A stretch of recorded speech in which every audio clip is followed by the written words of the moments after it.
Saint Mélès d'Antioche vit au IVe siècle, dans une période de profonde division théologique au sein de l'Église. Il naît vers le début du IVe siècle, probablement en Arménie.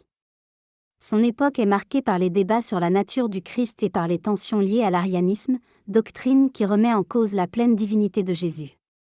Mélès devient évêque de Sébaste, puis plus tard évêque d'Antioche, l'une des plus grandes villes de l'Empire romain. Antioche est un centre stratégique pour l'Église naissante.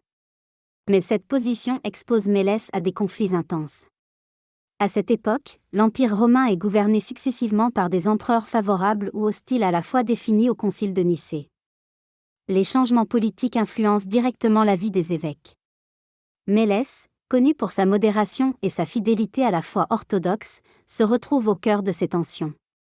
Peu après son installation comme évêque d'Antioche, il est exilé.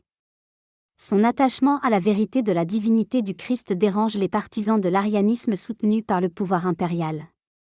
L'exil devient pour lui un chemin de purification et de fidélité. Malgré les divisions, Mélès cherche toujours l'unité.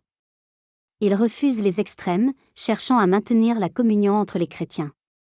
Sa patience et sa douceur lui attirent le respect de nombreux fidèles, même au milieu des controverses. Il est exilé à plusieurs reprises, puis rappelé, selon les fluctuations politiques. Sa vie devient un témoignage de stabilité intérieure face à l'instabilité extérieure. Il meurt vers l'année 381, alors qu'il participe au concile de Constantinople, rassemblant les évêques pour confirmer la foi de Nicée.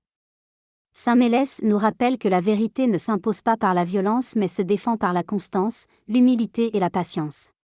Son témoignage demeure actuel dans un monde traversé par la confusion et la division.